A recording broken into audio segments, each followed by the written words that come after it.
আজকের গল্প কুমিরের লোভ আর বুড়োর বুদ্ধি। নদীর ধারে ছিল এক বিশাল রসালো আম গাছ। সেই গাছের নিচে থাকত এক শান্ত স্বভাবের বুড়ো।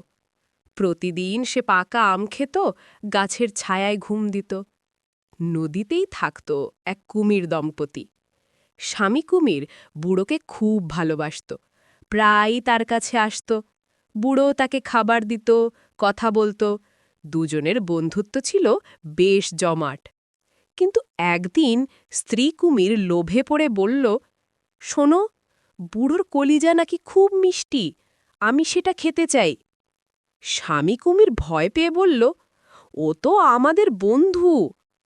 কিন্তু স্ত্রী জেদ ধরায় সে বাধ্য হল।